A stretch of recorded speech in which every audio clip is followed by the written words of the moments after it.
Hello, good evening and welcome to my humble model railway called Cherry Chains. Now, the locomotive you can see going round now is a follow-up to my earlier video I did today about changing mainline cogs, I think it was, driving cogs. And I would recommend you go have a look at that video if you're the owner of one of these locomotives and it's been giving you trouble, okay? Now, in my opinion, once you get the hang of it, these are not very, very difficult locomotives to repair. Certainly not for this problem. I'll explain to you what went wrong with it, and in just a moment. Let's get our speed up a little bit. Now, what the video refers to is the replacement of the cogs on the 5-drive axle. Okay. They can split with age, and bear in mind, I mean, before anybody goes judging these locomotives are going to be 1984 or before. That was the last year that Mainline produced their locomotives. In fact, that's when the parent company Palatoy decided to move on to other areas of the toy market. They regarded, I don't know, maybe things like Star Wars toys and things where action figures are more profitable. And so, but these locomotives did carry on for a while, or some of them, under replica railways, and then Batman. A lot of the early Batmans were based on these as well. And this is the mainline version. I bought this toy and train fair in the mid-1990s. I bought it cheap. It had no buffers on it. It looked like it had been in World War III. And but I managed to get it sort of working quite well now. The motor always worked well. When I got it home and got on the track, it went clonk, clonk, clonk, clonk, clonk, clonk, clonk, clonk, clonk in one direction. And I can run it in the other direction, so it wasn't a special problem really, so I want to run it in reverse. Then eventually on eBay, I managed to find the cogs which you need to repair these locomotives. And they're still available now on eBay for about £8.47 I think for the two cogs. And if it gets your locomotive back on the road again, well great. I mean, I would say this about the older locomotives, about the benefits, is that with the cost of some locomotives now going way over £100, okay, some going way over £200, and certainly with the cost of living going up as it is now, people need to find ways in which their hobby can become more accessible. And going and buying some of these older locomotives is possibly a way of doing that. But you have to bear in mind when you do that, sometimes you do have to make some repairs. And if the parts are available and you can repair and you can develop the skills to repair these locomotives, then that's a great way of getting into the hobby and to learn about how these locomotives actually work. I'm running on DC. I've resisted the temptation to go DCC. I mean, I'm running on a 6-foot by 4-foot layout on my bed. You know, so I don't really feel the need to do that. But as you can see, this locomotive is running relatively quietly now. I did put some silicone grease on the cogs while I had the bogie covers off. As I say, my previous video I did today actually does show how these front bogies come apart, and you can actually fix these without even removing the body.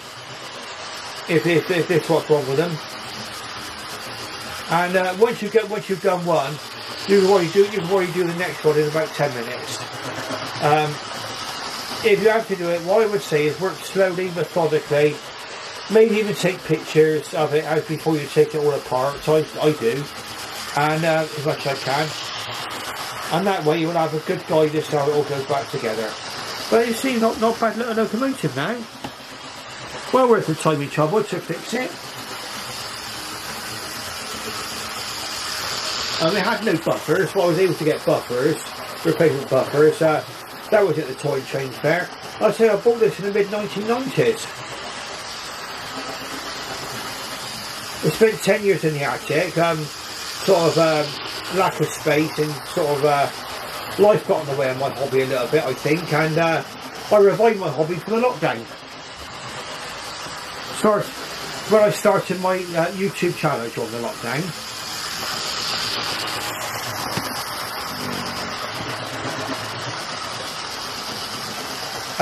This locomotive was not boxed, okay,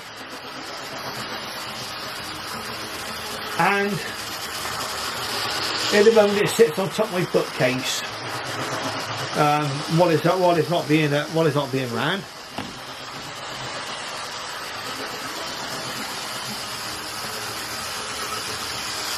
It does light up. The actual ends of the locomotive light up according to the direction of travel, which I think is a nice feature to have.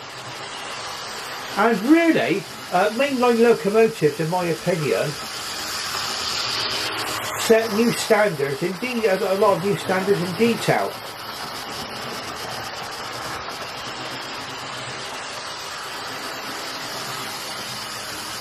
And okay, comparing it to some of the newer offerings, okay, slightly a bit more noisier, but I managed to turn this into a good, reliable locomotive for very little cost.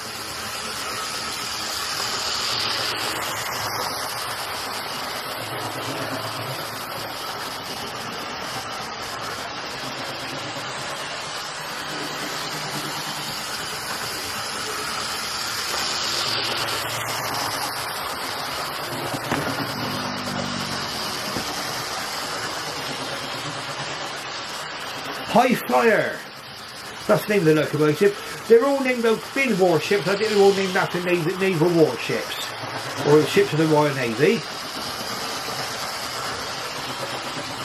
Now the actual design of the actual real locomotive, these are based on the German design. I think it's called the V200. The Western region of British Rail were looking at inspiration about how they could get locomotives for their dieselisation programme, and I don't think it's the first time that the Western region or the Great Western of British actually looked abroad for inspiration. But this time they went to the West German railways, and these were an adaptation of those locomotives. They're diesel hydraulic, which set them apart from the other three regions. I think I went diesel electric. It sealed the fate of these locomotives and the later Class 52 Westerns, in that they were deemed to be non-standard. Now these were withdrawn, I think, in the early 1970s, and the Class 52 Westerns were all gone by about 1977. Of course, after, by 1976, the Intercity 125s had come out, and they did replace a lot of the local haul services. But these were really the pioneers of dieselisation on the Western region of British Rail.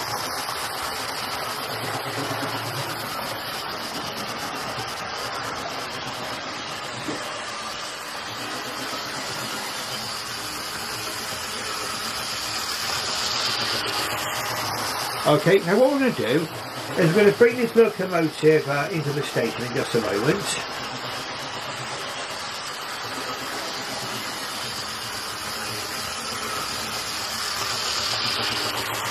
Now, one thing that I did...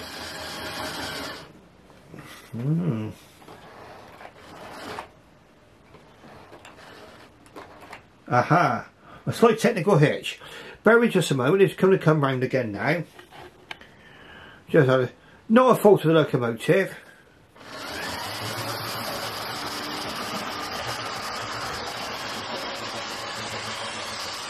That's right, my locomotive caught on something that was on the track, my silly mistake, okay? So it's going around the track again now, so it was not a fault of the locomotive, okay? But it just suddenly stopped there for The reason became rather apparent to me as soon as I looked at the locomotive. Okay, so it's running perfectly fine again now. Okay, I think it's lovely. And I think if you could pick up, there are a lot of these mainline these steam and diesel locomotives come under a lot of stick from people. But you need to remember when these locomotives came out, like you say, the 1970s and 1980s. And if you've got the time and the patience to work on them, they could turn out to be really, really nice locomotives that can be obtained at a very reasonable cost. Okay, so we're going to come round now, and we're going to bring her in.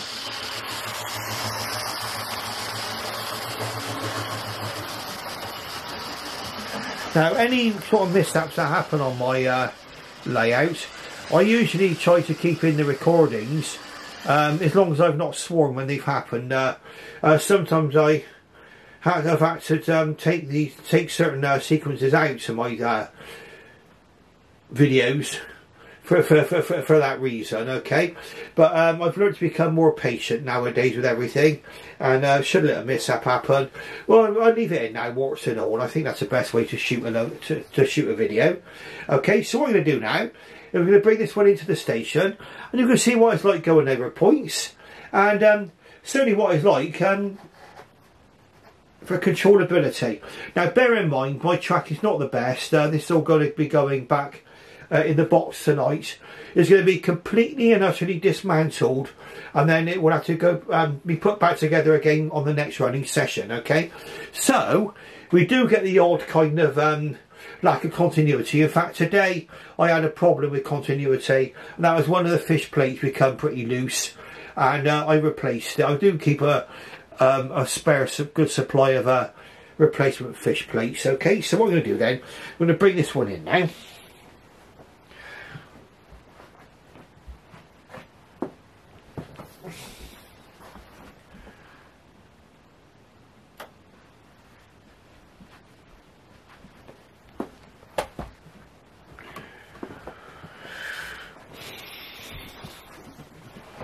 Right, let's bring her in.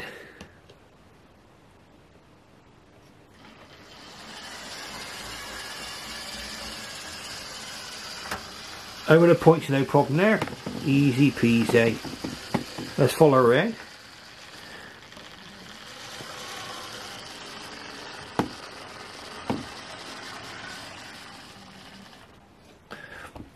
Okay, I think that's fine. So now let's have a look. We can see both locomotives side by side. So you've got the mainline Warship, the green one in the foreground, and in the background you've got you've got mainline in the foreground, the green one, and the Lima is one here. Please forgive me if I go a bit wandery. It's very, very hot up here tonight. So the temperature is 80 degrees in old money, probably in the 20s. And it's getting quite hot and sticky up here. It's very, very humid. So if I do make the odd boo-boo, please forgive me. Okay, so what we're going to do now, we're going to watch this particular locomotive come out of the station. And it's a Lima version of this.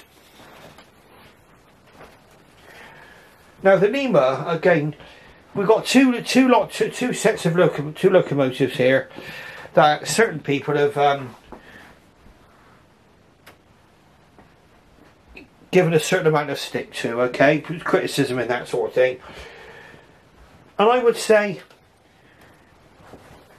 the criticism in many ways, I mean, okay, everyone's entitled to their opinion, but sometimes it can be a little bit unfair to criticise a locomotive that was manufactured many, many years ago.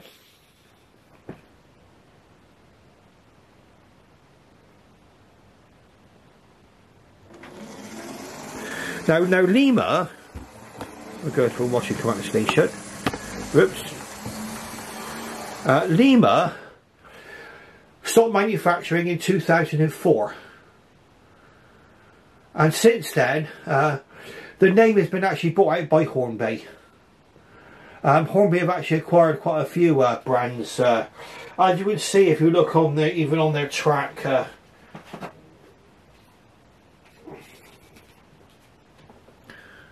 That's a Hornby left hand point there, I think. Lima River Osage UF Electro Trend. So they have actually a lot of makes have actually been continued under the Hornby name. Now let's get this one started, and I'll explain to you why I think this is a perfectly good model, especially for me.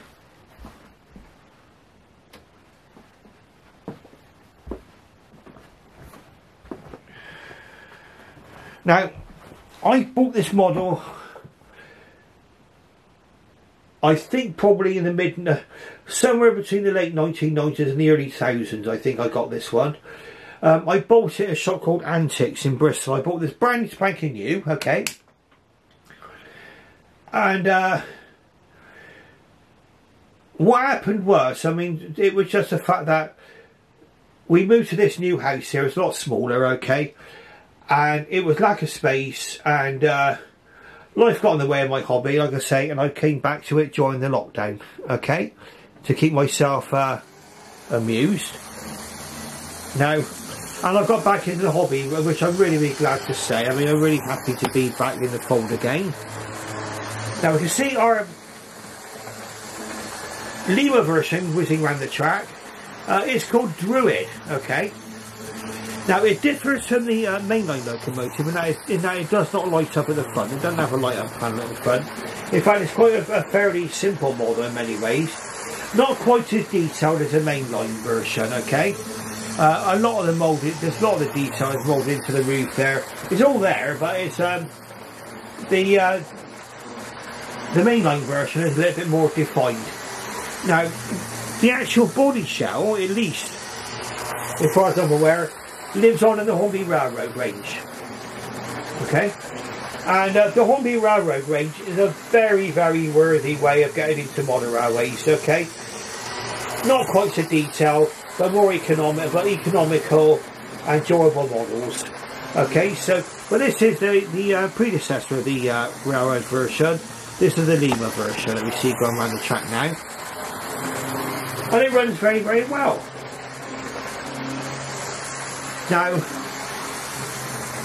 I've got various Lima locomotives, either in steam or diesel, and yes, some of them are a little bit crude compared to modern day standards, but how many times has the Lima locomotive let me down? I'll tell you, not once, okay? I have never had a Lima locomotive break down on me, ever.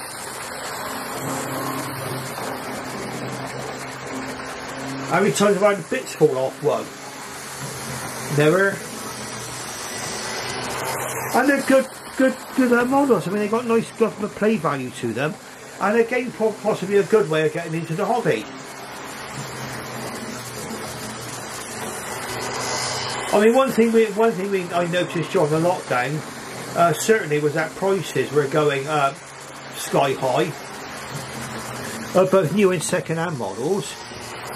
And with the cost of living situation that we're in now, I think for people trying to get into the hobby, probably to be able to find more affordable offerings like this,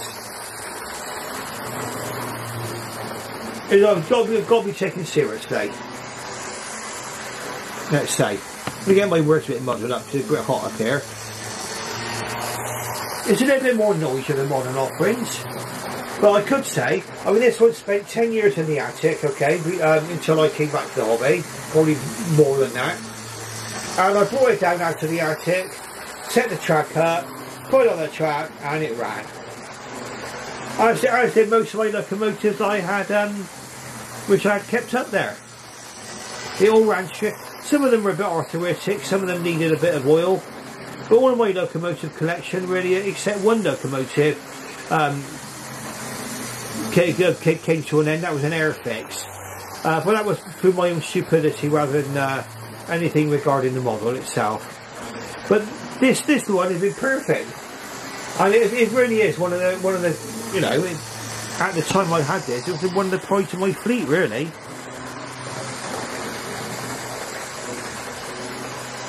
It doesn't have steps by the cab, okay? There should be steps by the cab on these.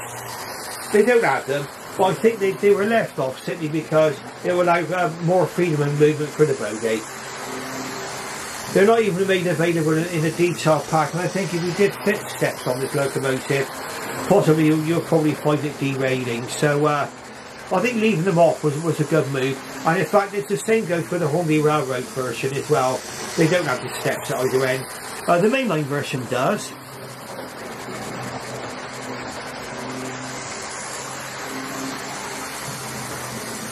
And they don't, but even on my mainline one, they've been broken off from one end. Now,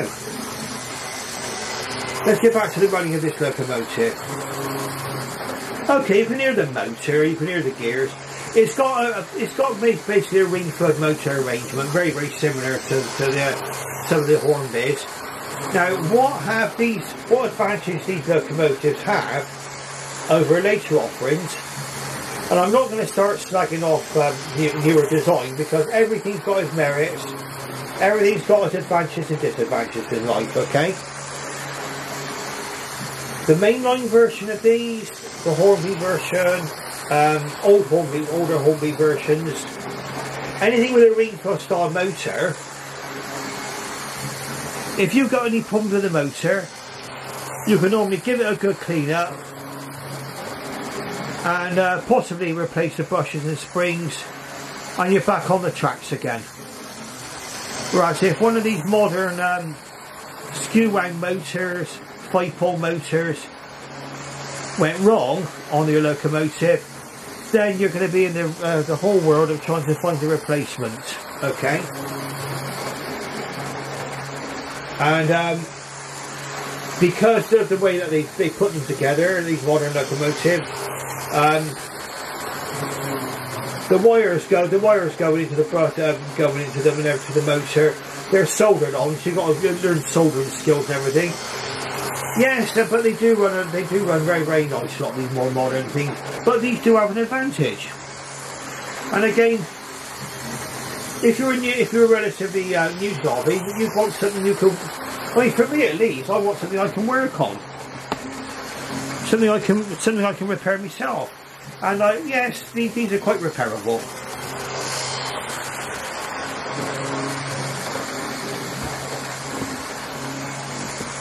And in fact, I would quite happily run this locomotive for hours on end. I've done it in the past.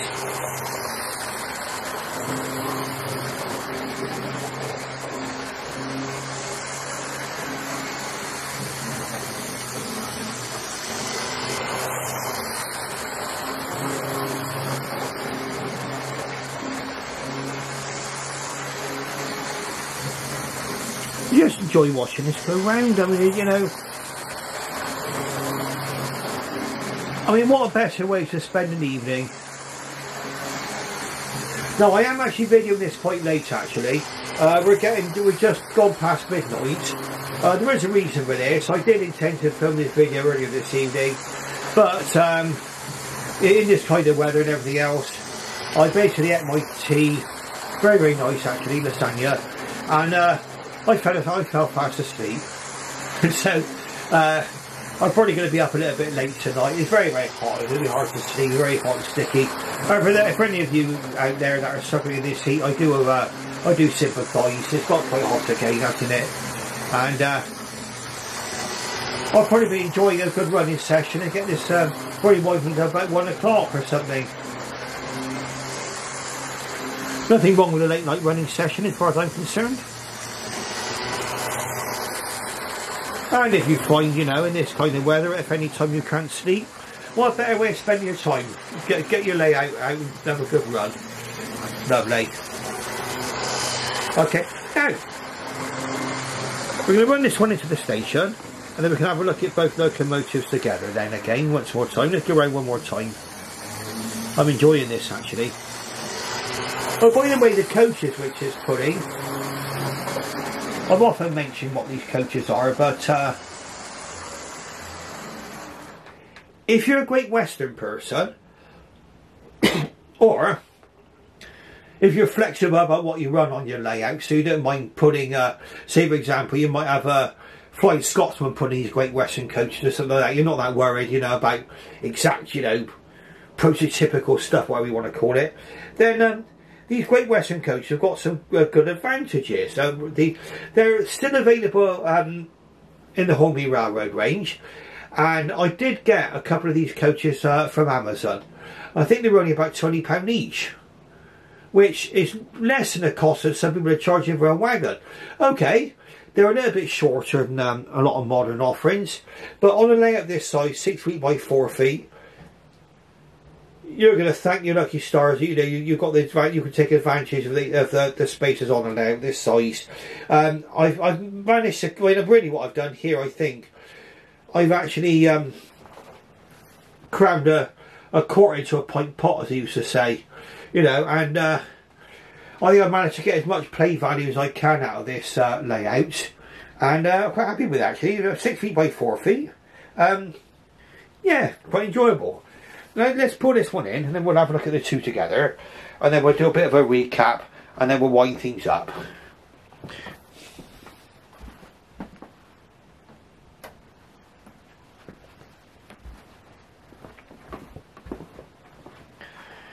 Okay, so in comes Druid into the station now. We're going to watch how she tackles the points.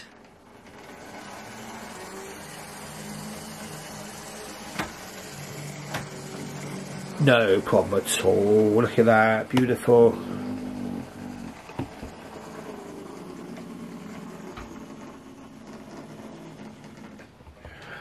Okay, so once again, we're in on the we're in the station. Okay, so really the main comparison, I mean, okay, they've got similar mechanisms. In fact, they're both driven from just one bogie, a bogie at one end, powered bogie, with traction tyres. Okay, you can get the traction tyres, yes you can, and I've managed to change them quite easily on these kind of locomotives. It's not too bad.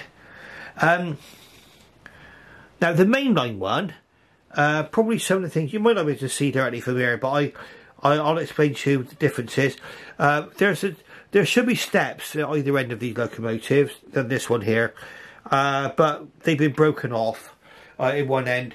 It may have been that somebody had derailments happening and got frustrated and snapped them off. I don't know, but they're missing from the locomotive, and but the steps have been omitted completely from the Lima version there. Okay, probably looking at the roof, probably the roof detail is probably a little bit more defined on the mainline version of this, but the detail's all there nonetheless on both locomotives, and you know, they're both quite smart looking locomotives in my opinion.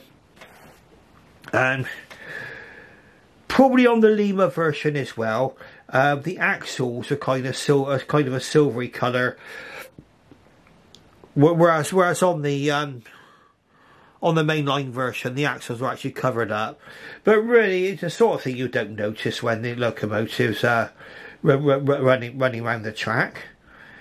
Now, I hope you've enjoyed watching this, and it does show actually that probably there's a lot to be said for perhaps maybe looking at the more affordable end of the markets with locomotives, especially with the cost of living crisis and everything else. I mean, I've just had we're all in the same boat, I know, but I just had my electricity bill and gas bill, they more than doubled, okay, quite recently. And we're all having to fight and make savings, and so maybe getting hold of an older locomotive like one of these, and learning how to fix it and sort of things like that, getting yourself a set of screwdrivers, and you can buy the parts to mend it as well, like which I showed in my previous video, and maybe it's a good way to go. Okay, now I'm going to finish things up now.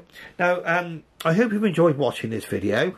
Okay, if you like what you see, please press like and subscribe and ring that bell to alert yourself to more videos. Okay, and click on all content. And I should thank you very, very much for your interest. I should wish you farewell and good night.